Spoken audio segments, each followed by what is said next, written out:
പരിശുദ്ധമ്മ ജീവനോടെ പ്രത്യക്ഷപ്പെട്ട ഈ ഇടത്തിൽ നിന്നുകൊണ്ട് അമ്മയുടെ പ്രത്യക്ഷീകരണത്തിൻ്റെ സ്ഥിരീകരണത്തിനായിട്ടാണ് ഞങ്ങൾ അങ്ങയോട് കൂടുതൽ കൂടുതൽ വസ്തുനിഷ്ഠമായ അടയാളങ്ങൾ അപേക്ഷിക്കുന്നത്. കർത്താവേ, ഇപ്പോൾ ലോകം മുഴുവനും ഈ ശുശ്രൂഷ പങ്കെടുത്തുകൊണ്ട് തങ്ങളുടെ രോഗങ്ങളുടെ മേൽ കർത്താവിൻ്റെ ഇടപെടൽ ഉണ്ടാകണമെന്ന് കണ്ണുനീരോടെ പ്രാർത്ഥിക്കുന്ന അനേകം മക്കളെ ഞങ്ങൾ സമർപ്പിക്കുന്നു. ഉദരരോഗികളെയും ഗർഭാശയ രോഗികളെയും ഞങ്ങൾ സമർപ്പിക്കുന്നു. ശ്വാസകോശ രോഗികളെയും ഹൃദയ രോഗികളെയും ഞങ്ങൾ സമർപ്പിക്കുന്നു. കരൾ രോഗികളെയും പതരയുടെ രോഗമുള്ളവരെയും അങ്ങയുടെ തിരുസന്നിധി സമർപ്പിക്കുന്നു. പ്ലീഹൈഡ് രോഗമുള്ളവരെ അങ്ങയുടെ തിരുസന്നിധി സമർപ്പിക്കുന്ന കർത്താവേ, ആ രോഗങ്ങളെല്ലാം രോഗാതുരമായ എല്ലാ അവയവങ്ങളിലും കർത്താവേ നീ കരുണയോടെ സ്പർശിക്കണമെന്ന് പ്രാർത്ഥിക്കുന്നു. കർത്താവെ രോഗികളുടെ വിശ്വാസത്തെ വർദ്ധിപ്പിക്കണമെന്ന് പ്രാർത്ഥിക്കുന്നു. കർത്താവെ, അടിപ്പിണർ പോലെ കർത്താവെ, വൈദ്യുതാഘാതം പോലെ ദൈവികമായ ശക്തി കർത്താവെ അവിടെ രോഗാതുരമായ സ്ഥലങ്ങളെല്ലാം കർത്താവെ സ്പർശിക്കണമേ എന്ന് പ്രാർത്ഥിക്കുന്നു. കർത്താവ് 35 വർഷം അർപ്പിച്ച കൃപാനയുടെ ശക്തിയാൽ കൃപാസനം അൾത്താരയിൽ ജീവനോടെ പ്രത്യക്ഷപ്പെട്ട പരിശുദ്ധ അമ്മയുടെ മധ്യസ്ഥ കർത്താവ് ഉള്ളംകാലം മുതൽ ഉച്ചവരെ കർത്താവ് വ്യത്യസ്തങ്ങളായ രോഗങ്ങൾ, അസ്ഥി രോഗങ്ങൾ, അതുപോലെ പേശി രോഗങ്ങൾ, അതുപോലെ വാതരോഗങ്ങൾ, അതുപോലെ ഞരമ്പ് രോഗങ്ങൾ കർത്താവെ, വ്യത്യസ്തമായ വെയിൻസിന് വിഷമം അനുഭവിക്കുന്നവർ, അത് ദ്രവിച്ച് പോയിക്കൊണ്ടിരിക്കുന്നവർ, വിട്ടുപോയവർ കർത്താവെ, അതുപോലെ സ്ട്രോക്ക് അനുഭവിക്കുന്നവർ കർത്താവ്, അത്ഭുതകരമായ തലച്ചോറിലെ വിട്ടുപോയ ഞരമ്പുകളെ കർത്താവെ അങ്ങ് യോജിപ്പിക്കണമേ എന്ന് പ്രാർത്ഥിക്കുന്ന കർത്താവെ, വല്ലാതെ പ്രാകൃതകോലമായ വ്യത്യസ്തങ്ങളായ രോഗങ്ങളാൽ പ്രാകൃതകോലം തിരിച്ചറിയാൻ പാടില്ലാത്ത അവസ്ഥയായിപ്പോയവരെ വിശുദ്ധമായ രക്തത്താൽ ഇപ്പോൾ കഴുകണമേ എന്ന് പ്രാർത്ഥിക്കുന്നു. നടുവെല്ലുകളെ സ്പർശിച്ച് പ്രാർത്ഥിക്കുന്നു.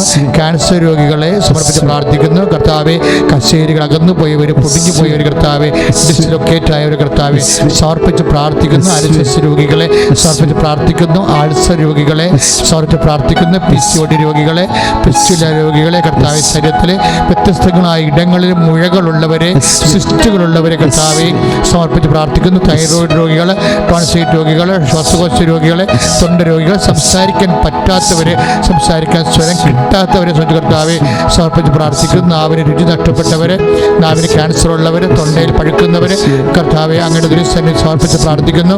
ഈശോ ഇപ്പോൾ സ്പർശിക്കണമേ കർത്താവെ, തിരുമുറുവാറുന്ന വലത്ത് കരത്താൽ മക്കളെ സ്പർശിക്കണേ. മുട്ടിക്കൊഴിഞ്ഞു പോകുന്നവർ കർത്താവെ സ്പർശിക്കണേ. തളർന്നു പോകുന്നവർ, നടക്കുമ്പോൾ കിതക്കുന്നവർ, ഉറക്കമില്ലാത്തവർ, പ്രഷർ രോഗികൾ, ഷുഗർ രോഗികൾ കർത്താവെ അങ്ങ് സ്പർശിക്കണമെന്ന് പ്രാർത്ഥിക്കും. ഇരിക്കാൻ പാടില്ലാത്ത കർത്താവെ, തിരിഞ്ഞ് കിടക്കാൻ പാടില്ലാത്ത കർത്താവെ, വ്യത്യസ്തമായ രീതികളിൽ കർത്താവെ വേദന അനുഭവിച്ച് കർത്താവെ ജന്മത്തെപ്പോലും പ്രാഗിക്കൊണ്ട് ജീവിക്കുന്നവരെ കർത്താവെ അങ്ങയുടെ തിരുമുറവാൻ അടിപ്പെടാ കർത്താവെ, അങ്ങയുടെ വിശുദ്ധമ വലത് കർത്താൽ ഇപ്പോൾ സ്പർശിക്കണമേ.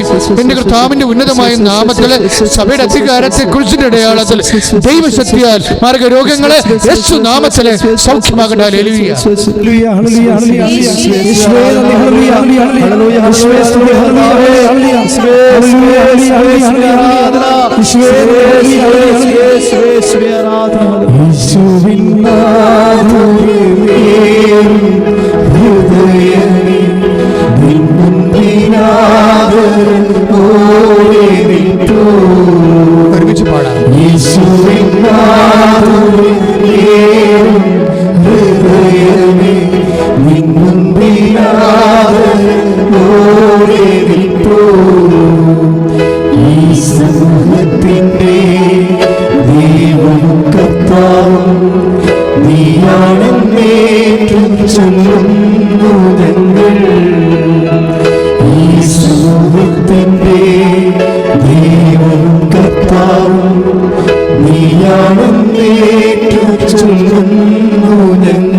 ഒരുമിച്ച് പാടാം. എൻ്റെ പ്രിയപ്പെട്ടവരെ, കൃപാസനത്തിലേക്ക് വന്നുകൊണ്ടിരിക്കുന്ന ഓരോ ഫോൺ കോളുകൾ കേൾക്കുമ്പോഴും ഞങ്ങൾക്ക് വലിയ സങ്കടമാണ്. ഞങ്ങളെല്ലാ ദിവസവും വരുന്ന ഫോൺ കോളുകളെ വൈകുന്നേരം ആകുമ്പോൾ അത് മുഴുവനും ഫോൺ വരുന്ന സമയത്ത് തന്നെ എഴുതിയിട്ട് വൈകുന്നേരം ആകുമ്പോൾ ഞങ്ങൾ പ്രത്യേകം അതിന് ജപമാല ചൊല്ലി ആരാധന നടത്തി അന്നേപ്പം എന്ന് പറഞ്ഞ വലിയ ശുശ്രൂഷ കൃപാസനത്തിൽ വൈകുന്നേരങ്ങളിൽ നടന്നുകൊണ്ടിരിക്കുകയാണ്. പക്ഷെ അവിടെ വരുന്ന എല്ലാ അപേക്ഷകളും കേൾക്കുമ്പോൾ ഞങ്ങളുടെ ഉള്ളുരുകിപ്പോകും. കാര്യം എല്ലാവരും പറയും, അച്ഛാ ഇപ്പോഴ് അല്ലെങ്കിൽ ബ്രദറെ കോവിഡ് ആയതുകൊണ്ട് കഷ്ടിച്ച് രക്ഷപ്പെട്ട് നിൽക്കുകയാണ്, അല്ലെങ്കിൽ കടക്കാർ ഞങ്ങളെ കൊത്തി വലിച്ച് ഞങ്ങൾക്ക് കാക്ക കൊത്തണ പോരാ. അവരെല്ലാം ഞങ്ങൾ ഈ സമയത്ത് അൾത്താരയിൽ ഓർക്കുകയാണ്. ഇപ്പോഴ് അങ്ങനെ ആരുമില്ലാതെ ഒരു ആൾക്കാരുണ്ട്, നോബഡി ടു സപ്പോർട്ട്. ഇനി സപ്പോർട്ട് ചെയ്യാൻ ആളുണ്ടെങ്കിലും അവലംബിക്കാൻ ആളില്ലാത്തവരുണ്ട്. തക്ക സമയത്ത് തക്ക ഇടത്തിന് സഹായിക്കാൻ ആളില്ലാത്തവർ. ഇങ്ങനെയുള്ള എല്ലാ മേഖലകളിലും കുറേ വിഷമം അനുഭവിക്കുന്നവരുണ്ട്. ജോലി കാര്യങ്ങളാണ് അച്ഛൻ ഉദ്ദേശിക്കുന്നത്, അല്ലെങ്കിൽ പഠന കാര്യങ്ങൾ, അല്ലെങ്കിൽ പരീക്ഷ കാര്യങ്ങൾ, അല്ലെങ്കിൽ ഭവന നിർമ്മാണത്തിൻ്റെ കാര്യങ്ങൾ, ഇങ്ങനെ വ്യത്യസ്തങ്ങളായ കാര്യങ്ങൾ സപ്പോർട്ടീവ് ഇല്ലാത്തവർ റെക്കമെൻഡ് ചെയ്യാൻ ബാങ്കിലായാലും യൂണിവേഴ്സിറ്റിയിലായാലും ഓരോരോ ഡിപ്പാർട്ട്മെൻറ്റിലായാലും എംബസിലായാലും എവിടെയായാലും നോബഡി ടു സപ്പോർട്ട്. നമ്മളെ സപ്പോർട്ട് ചെയ്യാൻ ആരും ഇല്ലാത്തവർ വലിയ ഭാഗ്യമുള്ളവരാണ്. പക്ഷെ അത് മനസ്സിലാക്കണവർ, നിങ്ങൾ വലിയ ഭാഗ്യമുള്ളവരാണെന്നും മനസ്സിലാക്കണം. എന്താ കാരണം വെച്ച് കഴിഞ്ഞാൽ ദൈവവചനം മൊത്തം പരിശോധിക്കുമ്പോൾ ആരും സപ്പോർട്ട് ചെയ്യാനില്ലാത്തവരെ കർത്താവാണ് സപ്പോർട്ട് ചെയ്യണമെന്ന് മനസ്സിലാക്കണം. അഥവാ കർത്താവിൻ്റെ പിന്തുണ, പ്രോത്സാഹനം അല്ലെങ്കിൽ നമുക്ക് ലഭിക്കാൻ ഒരുപക്ഷെ ആരാലും സപ്പോർട്ട് ചെയ്യപ്പെടാത്ത ഒരവസ്ഥയിലേക്ക് ദൈവം നമ്മളെ കൊണ്ടുവന്നാൽ അതിൻ്റെ അർത്ഥം കർത്താവിന് തന്നെ നമ്മളെ സപ്പോർട്ട് ചെയ്യാൻ ആഗ്രഹിക്കുന്നു എന്നുള്ളതാണ്. അതെല്ലാം സങ്കീർത്തകൻ്റെ അനുഭവങ്ങളാണ്. എൻ്റെ സഹായം ആരുടെയും നാമത്തിലല്ല, കർത്താവിൻ്റെയും നാമത്തിലെന്നും. ഞാൻ ആരിലും ആശ്രയിക്കത്തില്ല, പ്രഭുക്കന്മാരിൽ ആശ്രയിക്കത്തില്ല, രക്ഷ നൽകാൻ കഴിയാത്ത മനുഷ്യരിലെ അഭയം പ്രാപിക്കത്തില്ല. ഞാൻ എൻ്റെ കർത്താവിൽ മാത്രം ആശ്രയിക്കും. അപ്പം അങ്ങനെ ആരും സപ്പോർട്ട് ചെയ്യാനില്ലാത്ത വിഷമിക്കരുത്. വിഷമിക്കുകയല്ല വേണ്ടത്, അവർ സന്തോഷിക്കുകയാണ് വേണ്ടത്. എന്താ കാര്യം? എൻ്റെ കാര്യം കർത്താവ് തീരുമാനിച്ചിരിക്കുന്നു. എത്ര സാക്ഷ്യങ്ങളാണെന്നറിയാവോ നമുക്ക് വരണത്? നമ്മൾ ഞെട്ടിപ്പോകും. കാര്യം ഈശോ തന്നെ അല്ലെങ്കിൽ പരിശുദ്ധ അമ്മയുടെ മധ്യസ്ഥത്തിൽ തന്നെ ആ വിഷയത്തിന് ദൈവം തീരുമാനം ഉണ്ടാക്കും. നീ ഉടമ്പടി ചെയ്തിരിക്കുന്ന എല്ലാ വിഷയങ്ങളും അങ്ങനെയാണ്. അപ്പം നീ ആരെയും ആവശ്യമില്ലാത്ത ഒരു പരിധി കഴിഞ്ഞ് നിനക്ക് ആൾക്കാരുണ്ടെങ്കിൽ പോലും അവരെ അമിതമായി ആശ്രയിക്കരുത്. അമിതാശ്രയങ്ങൾ എപ്പോഴും നമുക്ക് ആത്മീയ അശ്വിനിപാദങ്ങളുണ്ടാക്കും. മറിച്ച് കർത്താവിൽ മാത്രം ആശ്രയിക്കണം. ഞാനിപ്പോൾ പ്രാർത്ഥിക്കാൻ പോകുന്നത് വ്യത്യസ്തങ്ങളായ മേഖലകളിൽ ജോലിയില്ലാത്തവരുണ്ട്, ജോലി നഷ്ടപ്പെട്ട് നിൽക്കുന്നവരുണ്ട്, കുടുംബത്തിൽ ആർക്കുമേ ജോലിയില്ലാത്തവരുണ്ട്. പിന്നെ ഒരാളിൻ്റെ ജോലി കൊണ്ട് പ്രായമായവരുടെ മരുന്നും കുഞ്ഞുങ്ങളുടെ പഠനവും കുടുംബത്തിൻ്റെ ചെലവുകളും നടത്തിക്കൊണ്ട് പോകുന്നവരുണ്ട്. ഇങ്ങനെ അറ്റപ്പറ്റ ജീവിച്ചു പോകുന്നവർ, ലിവിങ് ഓൺ ദി എഡ്ജിൽ ജീവിക്കുന്ന ആൾക്കാരുണ്ട്. അതായത് വിളിമ്പിൽ ജീവിച്ച് തൊട്ടാൽ ഒരു കാറ്റ് വന്നാൽ മറിഞ്ഞു പടച്ച് താഴെ വീട് ചത്തു പോകും. അങ്ങനെയുള്ള ഡേഞ്ചർ സോണിൽ ജീവിക്കുന്നവരുണ്ട്. അവരെല്ലാവരെയാണ് ഞങ്ങളിപ്പോൾ ഓർക്കുന്നത്. വളരെ സ്നേഹത്തോടെ ഓർക്കുകയാണ്. അതായത് വെറുതെ ഇങ്ങനെ പ്രാർത്ഥനയല്ലേ എന്നാൽ ഓർത്തുകളയാമെന്ന് വിചാരിച്ചുകൊണ്ടുള്ള ഒരു ഓർക്കുകയല്ല. കൃപാസനം ആൾത്താറയിൽ ആശ്രയം വെച്ചിട്ടുള്ള, അവലംബം വെച്ചിട്ടുള്ള ഒരു മനുഷ്യൻ പോലെ ലജ്ജിക്കാൻ ഇടയാക്കരുതെന്ന് കർത്താവിൻ്റെ തിരുസന്നിധി കേണപേക്ഷിച്ചുകൊണ്ട് കർത്താവെ ഞങ്ങൾ പ്രാർത്ഥിക്കുന്നു. രോഗമിൽ കർത്താവ് ജോലി ഇല്ലാത്തവർക്ക് വേണ്ടി പ്രാർത്ഥിക്കുന്നു. കുടുംബത്തിൽ സമാധാനം ഇല്ലാത്തവർക്ക് വേണ്ടി പ്രാർത്ഥിക്കുന്നു. ഭാര്യ ഭർത്താക്കന്മാർ തമ്മിൽ മിണ്ടാട്ടം ഇല്ലാത്തത് കൊണ്ട് തന്നെ കുഞ്ഞുങ്ങൾ പരിഭ്രമം കൊള്ളുന്നവരെ കുറിച്ച് പ്രാർത്ഥിക്കുന്നു. ഓരോരുത്തർ അവരവരുടെ വഴികളിൽ പോയി തന്താങ്ങളുടെ വഴികളിലേക്ക് ചിതറിപ്പോകുന്ന കുടുംബങ്ങളെ ഓർത്തുകൊണ്ട് പ്രാർത്ഥിക്കുന്നു. കർത്താവെ ഇപ്പോഴേ ജോലി അന്വേഷിച്ചുകൊണ്ടിരിക്കുന്നവർ, ഇൻ്റർവ്യൂ നടത്തിക്കൊണ്ടിരിക്കുന്നവർ, നടക്കാൻ പോകുന്നവർ, ടെസ്റ്റ് എഴുതിയവർ, ഫലം പ്രതീക്ഷിക്കുന്നവർ, പരീക്ഷ എഴുതിയവർ, എഴുതാൻ പോകുന്നവർ, അതിൻ്റെ ഫലം പ്രതീക്ഷിക്കുന്നവർ, കർത്താവെ എല്ലാ മേഖലകളിലും കർത്താവ് ഇപ്പോൾ സ്പർശിക്കണമേ. കർത്താവിൻ്റെ ശക്തിയിലേക്ക് ആവസിക്കട്ടെ. എൻ്റെ കർത്താവിൻ്റെ ഉന്നതമായ നാമത്തിൽ, സഭയുടെ അധികാരത്തിൽ, കുരിശിൻ്റെ അടയാളത്തിൽ, ദൈവത്തിൻ്റെ ശക്തിയാൽ ഈ നിമിഷം മക്കളെ അനുഗ്രഹിക്കട്ടെ. ദൈവത്തിൻ്റെ കൃപ ചൊരിയട്ടെ. സ്തുതിക്കട്ടെ. Hallelujah, hallelujah, hallelujah, hallelujah, hallelujah, hallelujah. സ്തുതി, ആരാധന, സ്തുതി, ആരാധന. സമാധാനം ശാന്തിയും ഈ സമൂഹത്തിൽ ചൊരിഞ്ഞിടേണം. നിൻ സമാധാനം ശാന്തിയും ഈ സമൂഹത്തിൽ ചൊരിഞ്ഞിടണം. നിങ്ങളിലാരും നേർവഴി വിട്ടെന്നും ഇടയാക്കിടല്ലേ. നിങ്ങളിലാരും നേർവഴി വിട്ടെന്നും ഇടയാക്കിടല്ലേ. യേശുവിൻ മാധുര്യമേറും ഹൃദയമേ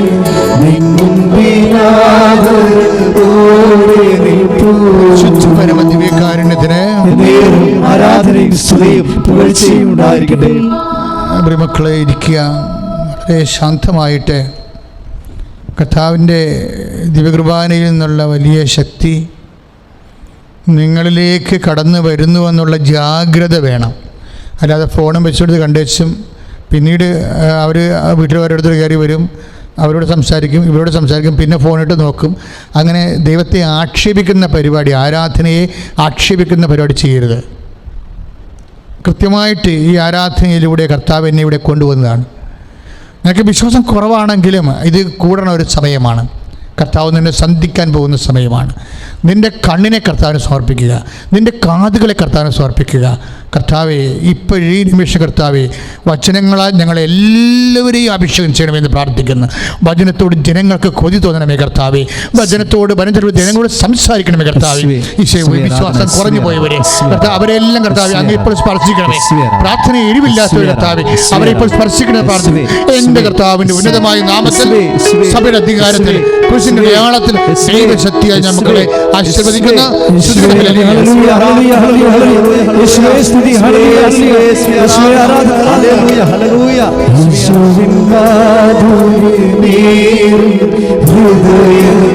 ഒരുമിച്ച് പാടുക.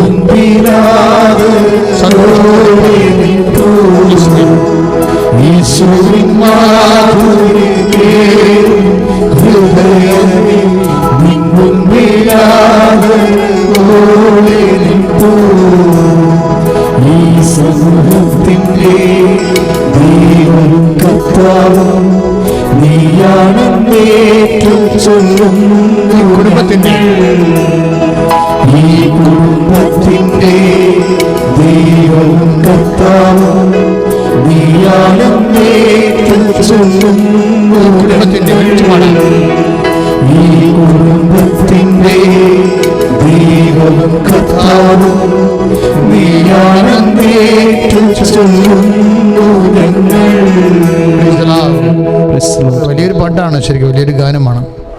അതായത് നമ്മൾ ആരാധന കൂടുമ്പോൾ എൻ്റെ കർത്താവേ, എൻ്റെ ദൈവമേ എന്ന് കർത്താവിനെ കണ്ട് ആരാധിച്ചവൻ്റെ പുനരുത്ഥാന സാക്ഷ്യ തിരുനാളായിരുന്നു. തോമസ് അപ്പോസ്തലൻ്റെ രക്തസാക്ഷ്യത്തിലൂടെ നമ്മൾ ദുഃഖാന തിരുനാളിനെ ആഘോഷിച്ചത്. അത് കേൾക്കുമ്പോൾ ഈ കുടുംബത്തിൻ്റെ ദൈവവും കർത്താവും, അത് നിങ്ങൾ പരിശുദ്ധാത്മാവിലാണത് പറയണമെങ്കിൽ തല കറങ്ങിപ്പോകും. അത്രയ്ക്ക് വലിയൊരു പ്രഖ്യാപനമാണത്. ആദിമസഭയുടെ ഫീലിംഗാണ്. The feeling of the primitive church. ആദിമസഭയുടെ ഫീലിംഗ് ആണ്. എന്താണ്? യേശു ആരാണെന്ന്. കാലങ്ങളിലൂടെ പല കൊതറന്മാരും പലതും യേശുവിനെക്കുറിച്ച് പറഞ്ഞിട്ടുണ്ടെങ്കിലും ബേസിക് ജീസസ് ഹുയിസ് ആരാണ്? അവൻ ദൈവമാണ്. പിന്നെ ആരാണവൻ? അവൻ കർത്താവാണ്. ഒരേ സമയം തന്നെ എൻ്റെ ദൈവത്തെ ഒന്ന് ചിന്തിച്ച് നോക്കിയേ. നിൻ്റെ ദൈവവും നിൻ്റെ കർത്താവും. അതാണ് നമ്മൾ ഈ 16-ാം അധ്യായമില്ലേ, 31-ാമത്തെ വാക്യത്തിലേക്ക് ശ്രുതികട ഹല്ലേലൂയ. നടപടി പുസ്തകത്തിന്റെ 16:31. ഞങ്ങളുടെ ദൈവം നാഥനുമാണെന്ന് ഞങ്ങൾ വിശ്വസിക്കുന്നു. ഞങ്ങളുടെ കുടുംബത്തിന്റെ നാഥനാണെന്ന്, ഞങ്ങളുടെ ജീവിതത്തിന്റെ കർത്താവാണ് വചനത്തിന്റെ അഭിഷേകം നൽകണമേ, ഞങ്ങളിലേക്ക് ഇറങ്ങി വരണമേ. ആരാധന തോമസ് വിളിച്ചതുപോലെ കർത്താവേ, എന്റെ ദൈവമേ, ഞങ്ങളിലേക്ക് ഇറങ്ങി വരണമേ. കർത്താവ് നീയാണ് നീയാണെന്നേറ്റു ചൊല്ലുന്നു ഞങ്ങൾ. ഈ കുടുംബത്തിൻ്റെ ദൈവം കർത്താവും നീയാണെന്നേറ്റു ചൊല്ലുന്നു ഞങ്ങൾ. ആ തടവറയിലെ അത്ഭുതമില്ലേ, തടവറയിലെ അത്ഭുതം, തടവറയിലെ പൗലോസും ശീലാസും ചങ്ങലകൊട്ടി പാടുന്ന ഒരു രാത്രിയില്ലേ, ഈ തടവറയിലാണല്ലോ നമ്മളിപ്പോഴെല്ലാവരും തന്നെ. അതിൽ നിന്ന് രക്ഷപ്പെടാനുള്ളൊരു മാർഗം എന്താ? അത് തോമസ് അപ്പോസ്തലൻ്റെ ദൈവത്തെക്കുറിച്ചുള്ള വിശ്വാസ പ്രഖ്യാപനമാണ്. തടവറയിലുള്ളവരെല്ലാവരും, കർത്താവ് പറഞ്ഞിട്ടുണ്ട്, തടവറയിലുള്ളവരെല്ലാവരും അവൻ്റെ സ്വരം കേൾക്കുമെന്ന്. തടവറയിലുള്ളവരെല്ലാവരും അവൻ്റെ സ്വരം കേൾക്കും. ആരുടെ സ്വരമാണ് കേൾക്കുന്നത്? ദൈവത്തിൻ്റെ സ്വരം, കർത്താവിൻ്റെ സ്വരം. നിങ്ങൾ ഏതെങ്കിലും തടവറയിലാണോ? ഇപ്പോഴേ കള്ളത്തരത്തിൽ പോസ്കോ കേസിൽ എന്തുമാത്രം ആൾക്കാരാണ് ഓരോരുത്തരെ പറ്റി, അമ്മായിയപ്പന്മാരെപ്പോലും മരുമക്കൾ പോസ്കോ കേസിൽ ഉൾപ്പെടുമെന്ന് പറയുമ്പോൾ ആ മരുമക്കളുടെയൊക്കെ മാനസികാവസ്ഥ എന്തായിരിക്കും? ആ പാവപ്പെട്ട മനുഷ്യൻ ചെയ്യാത്ത തെറ്റാണ്. അപ്പോൾ അകപ്പെടുത്താൻ തീരുമാനിക്കുമ്പോൾ തിന്മയുടെ ശക്തികൾ, നമ്മൾ പറയും പിശാചുക്കളില്ല എന്നൊക്കെ ചില ആൾക്കാർ സ്റ്റൈലടിക്കും. പിശാചുക്കളല്ലേ ഉള്ളൂ, ഇതൊക്കെ പിന്നെ പിശാചുക്കളല്ലേ? അത് ഒരു മനുഷ്യനെ തകർക്കണമെന്ന് കരുതിക്കൊണ്ട് അവൻ്റെ ജീവിതം വരുമാനം മുട്ടിക്കുക, അല്ലെങ്കിൽ അവനെ ആക്ഷേപിക്കുക, സമൂഹത്തിൽ അപമാനിക്കുക, അവൻ്റെ ഭാവി തകർക്കുക, അങ്ങനെ ചെറുതും വലുതുമായ എല്ലാ തിന്മകളും. ഇപ്പോൾ കിങ് കോബ്ര രാജവെമ്പാല കടിച്ചു. കഴിഞ്ഞ ദിവസങ്ങളിൽ നമ്മുടെ തിരുവനന്തപുരത്തെ കാഴ്ച ബംഗ്ലാവിലെ ഒരു കീപ്പർ വാച്ച്മാൻ മരിച്ചു. ഇപ്പം പറയണത് എന്താ? 4 പേരാണ് ഇന്ത്യയിൽ ആകപ്പാടെ മരിച്ചിരിക്കണമെന്ന് ഈ പാമ്പ് കടിച്ചിട്ട്. കടിച്ചവർ പിന്നെ രക്ഷപ്പെടുത്തിക്കുക. ചില ഡോക്ടർമാരൊക്കെ എഴുതിയിട്ടുണ്ട്, കുതിരയുടെ വിഷം എടുത്തിട്ടാണ്, കുതിരയുടെ ഈ നിന്നെടുക്കുന്ന എൻസൈം കൊണ്ടാണ് ഇതിനെ സുഖപ്പെടുത്തുന്ന. തായ്ലൻഡിലെ മരുന്നുള്ളതെന്നൊക്കെ പറയും. തായ്ലൻഡിലെങ്കിലും മരുന്നുണ്ടല്ല. ചില പെണ്ണുങ്ങളും ചില ആണുങ്ങളും കടിച്ചാൽ ഈ ലോകത്ത് മരുന്ന് കിട്ടത്തില്ല. ഇതിന് ഈ രാജവെമ്പാല കടിച്ച തായ്ലൻഡിൽ മരുന്നുണ്ടെന്നാണിത് പാമ്പ് പിടുത്തക്കാരൊക്കെ പറയണത്. പക്ഷെ ചിലർ മനുഷ്യർ കടിച്ചിട്ടേ ഈ ലോകത്ത് ഓരോരുത്തരും മരുന്നില്ല. കാര്യം എന്ത് മരുന്ന്? പോസ്കോ കേസിൽ അമ്മായിയപ്പൻ മരുമകൾ പെടുത്തിയിരിക്കുകയാണ്. ഈ മരുമകളൊരു രാജവെമ്പാലയാണ്. ഈ ആൾ ഇതുപോലെയുള്ള മനുഷ്യനെ നശിപ്പിക്കണം, ഒറ്റക്കടിക്ക് കൊല്ലണം കുടുംബത്തെ എന്ന് വിചാരിച്ചുകൊണ്ട് വരുമാനം മുട്ടിക്കുന്നവർ, അല്ലെങ്കിൽ അവരുടെ ഭാവിയെ തടസ്സപ്പെടുത്തുന്നവർ. ഇതിലെ കൂടി റോഡ് പോയാൽ അവന്മാർ ഫാക്ടറി തുടങ്ങും, അതുകൊണ്ട് റോഡ് ബ്ലോക്ക് ചെയ്യും, സ്ഥലം കൊടുക്കത്തില്ല, മനഃപൂർവ്വം കൊടുക്കത്തില്ല. ആകപ്പാട് 3 അടി സ്ഥലമാണ് ആ റോഡിൻ്റെ അകത്ത് ഇവിടെ കസ്റ്റഡിയിലുള്ളത്, 3 അടിയേ ഉള്ളൂ. അതങ്ങോട്ട് തടഞ്ഞു വെച്ചിക്കും. ഇതിനേക്കാൾ നല്ല രാജവെമ്പാലയാണ്. എന്ന് വെച്ച് കഴിഞ്ഞാൽ നമ്മൾ ദൈവത്തെ ഇപ്പോഴെന്നാ സംഭവിക്കണമെന്നറിയാവോ? നമ്മളുടെ ദൈവത്തിന് വിശ്വാസമുണ്ട്. എന്തിനാണ് വിശ്വാസം? നമ്മളുടെ കാര്യങ്ങൾ നടന്നു കിട്ടാൻ വേണ്ടിയുള്ള ഒരു ഉപാധിയായിട്ട് മാത്രം ദൈവത്തെ വെക്കുന്നു. ദൈവത്തിൻ്റെ വചനങ്ങളോട് അത് കഠിനമാണ്. അതാണ് സംഭവം. നമ്മളുടെ കാര്യങ്ങൾ നടന്നു കിട്ടാനുള്ള ഉപാധിയായിട്ട് ദൈവത്തിനെ വെക്കുന്നു. ദൈവത്തിൻ്റെ പ്രാർത്ഥനയെല്ലാം കൂടുന്നു. പക്ഷേ നമ്മുടെ ജീവിതത്തിലെ ദൈവത്തിൻ്റെ വചനം വിശ്വസിക്കാൻ അത് കഠിനമാണ്. ഒരു പക്ഷേ എക്കാലങ്ങളെക്കാളും നമ്മൾ പറഞ്ഞു വന്നത് തടവറയുടെ അത്ഭുതത്തെക്കുറിച്ചാണ്. ഞാൻ വചനം എടുത്തതിന് ശേഷം നമുക്ക് അങ്ങോട്ട് തിരിച്ചു വരാൻ പറ്റുമെന്ന് പരിശുദ്ധാത്മാവിന് ഞാൻ പ്രത്യാശിക്കുകയാണ്. അവിടെ പുസ്തകം 16:30 അവരെ പുറത്തേക്ക് കൊണ്ടുവന്ന് അവൻ ചോദിച്ചു, പാറാവുകാരൻ ചോദിക്കുക, യജമാനനെ രക്ഷ പ്രാപിക്കാൻ ഞാൻ എന്ത് ചെയ്യണം? രക്ഷപ്പെടാനേ ഏത് മേഖലയിൽ നിന്നാണെങ്കിലും, കടത്തിൽ നിന്നാണെങ്കിലും രോഗത്തിൽ നിന്നാണെങ്കിലും ആത്മീയ തകർച്ചയിൽ നിന്നാണെങ്കിലും ഇതുപോലെ രാജവെമ്പാലയുടെ സുഖം. ചില പറയും എന്നാണെന്നറിയാൻ പാടില്ല, എൻ്റെ സ്വഭാവം ഇങ്ങനെ ആയിപ്പോയെന്ന് പറയും. വെറുതെ എന്നാണെന്നറിയാൻ പാടില്ല, ഞാൻ കുഞ്ഞുനാളും പോലെ ഇങ്ങനെയാണ്, എൻ്റെ സ്വഭാവം ഇങ്ങനെയാണ്. ഇല്ല, എൻ്റെ സ്വഭാവം ഇങ്ങനെയാണെന്ന് പറഞ്ഞാൽ നീ ആർക്കും ജാമ്യം എടുക്കേണ്ട കാര്യമില്ല. നീ കർത്താവിനെ സ്വീകരിച്ചു കഴിഞ്ഞാൽ തീർച്ചയായിട്ടും കർത്താവിനെ സ്വീകരിച്ച് കഴിയുമ്പോൾ കർത്താവ് എന്താ പറഞ്ഞത്? നിൻ്റെ സ്വഭാവം ചിലപ്പോൾ എങ്ങനെയെങ്കിലും ആയിരിക്കും. ചിലപ്പോൾ തന്തപ്പയുടെ സ്വഭാവമായിരിക്കും, ചിലപ്പോൾ തള്ളയുടെ സ്വഭാവമായിരിക്കും. ഇതൊന്നും ദൈവത്തെ അറിയേണ്ട കാര്യമില്ല. കർത്താവ് എന്താ പറഞ്ഞിരിക്കണത്? എന്നിൽ നിന്ന് പഠിക്കാൻ പറഞ്ഞിരിക്കുകയാണ്. We must study from Jesus. Whatever be our character doesn't make anything. അതിൽ കഥയില്ല. കർത്താവ് പറഞ്ഞു, എന്നെ നിന്ന് പഠിക്കുവിൻ, എൻ്റെ അടുത്ത് വരുവിൻ. ഇപ്പോൾ നമ്മൾ അധ്വാനിക്കുന്നവനെ ഭാരം വഹിക്കുന്നവനെ വചനമാണല്ലോ അല്ലേ? എൻ്റെ അടുത്ത് വരുവിൻ. ഇപ്പം നമ്മൾ 11:28 അത് വായിക്കുന്നുണ്ട്. മത്തായി ശ്രീകായുടെ സുവിശേഷം. അധ്വാനിക്കുന്നവനെ ഭാരം വഹിക്കുന്നവനെ നിങ്ങളെല്ലാവരും എൻ്റെ അടുത്ത് വരുവിൻ. അപ്പോൾ നമ്മൾ ചോദിക്കും, അധ്വാനിക്കുന്നവൻ മാത്രം വന്നാൽ മതിയോ? ഭാരം വഹിക്കുന്നവൻ മാത്രം വന്നാൽ മതിയോ? അപ്പോൾ ഈശോ പറയും, അല്ല, പിന്നെന്താണ്? പഠിക്കാൻ ആഗ്രഹിക്കുന്നതിന് വരണം. അതാണ് പ്രശ്നം. എന്നിൽ നിന്ന് പഠിക്കുക. അതിൻ്റെ കൂടെയുള്ള വചനമാണേ, അതിൻ്റെ കൂടെയുള്ള വചനമാണ് എന്നിൽ നിന്ന് പഠിക്കുവിൻ. എന്നുവെച്ചാൽ അർത്ഥം എന്താണ്?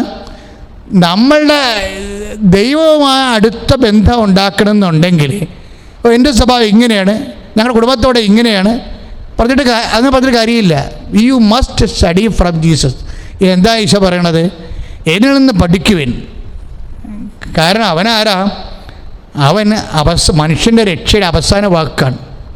അതുകൊണ്ടാണ് ഈ പറാവുകാരൻ പൗലോസിനോട് ചോദിക്കുമ്പോൾ, വാട്ട് ഐ ഷുഡ് ഡു, രക്ഷ പ്രാപിക്കാൻ ഞാൻ എന്ത് ചെയ്യണം? അപ്പോഴെന്താ പറഞ്ഞത്? പൗലോസ് എന്നാ പറഞ്ഞത്? നടപടി പുസ്തകം 16:30-31 അവർ പറഞ്ഞു, പൗലോസ് ശിലാസും കൂടി പറഞ്ഞു, അവർ പറഞ്ഞു, എന്ത് പറഞ്ഞു? കർത്താവായ യേശു ക്രിസ്തുവിൽ വിശ്വസിക്കുക. ഇതാണ് സംഭവം. യേശു കർത്താവാണെന്ന് വിശ്വസിക്കണം. ഇതാണ് ആദിമസഭയുടെ വിശ്വാസം. കർത്താവായ യേശു ക്രിസ്തുവിൽ വിശ്വസിക്കുക.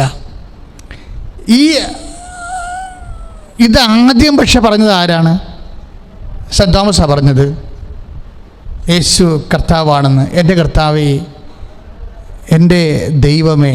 നമ്മൾ 11:28 വായിക്കുന്നില്ലേ? നടപടി പുസ്തകത്തിൻ്റെ വിശുദ്ധ യോഹന്നാൻ്റെ സുവിശേഷം. വിശുദ്ധ യോഹന്നാൻ്റെ സുവിശേഷത്തിലെ എൻ്റെ കർത്താവേ, എൻ്റെ ദൈവമേ. അതായത് യേശുവിനെ തടവറയിൽ നിന്ന് രക്ഷപ്പെടാൻ വേണ്ടി ഉള്ള ഒരു മന്ത്രമാണത്. എന്താണത്? യേശുവിനെ കർത്താവായിട്ട് പ്രഖ്യാപിക്കുക. അതൊരു ശരണപ്പെടലാണ്. എന്ന് വെച്ച് കഴിഞ്ഞാൽ യേശുവിനെ കർത്താവായിട്ട് പ്രഖ്യാപിച്ചിട്ട് നമുക്കൊരു കുഴപ്പമില്ല. പല ആൾക്കാരും യേശുവിനെ കർത്താവായിട്ട് തന്നെ പ്രഖ്യാപിക്കും. എന്താണ് അങ്ങനെ പ്രഖ്യാപിക്കുന്നത്? അവർ വേറെ കർത്താക്കന്മാരൊക്കെ വേറെ പ്രഖ്യാപിച്ചിട്ടുണ്ട്. അതിൻ്റെ കൂടെ ഒരു കർത്താവ് യേശു. അവിടെയാണ് പ്രശ്നം വരുന്നത്. യേശുവിനെ കർത്താവായിട്ട് പ്രഖ്യാപിക്കാതൊന്നും ഇരിക്കണില്ല. എല്ലാ വില്ലന്മാരും വിരുദ്ധന്മാരും യേശുവിനെ കർത്താവായിട്ട് പ്രഖ്യാപിക്കുന്നുണ്ട്. പക്ഷേ ഒരു കുഴപ്പം. എന്താ പ്രശ്നം? കർത്താക്കന്മാരുടെ കൂടെ ഇതിലുണ്ട്. സ്വന്തം അളിയനാണ് മകനെ കാനഡയിൽ കൊണ്ടുപോകാമെന്ന് പറഞ്ഞിട്ടുണ്ടെങ്കിൽ ഞായറാഴ്ച അളിയൻ വരുമ്പോൾ കുർബാനയ്ക്ക് പോകാതെ ഓൺലൈനാണേ കുർബാന, അതൊന്ന് ഓൺ ചെയ്ത് വെക്കാൻ മതി.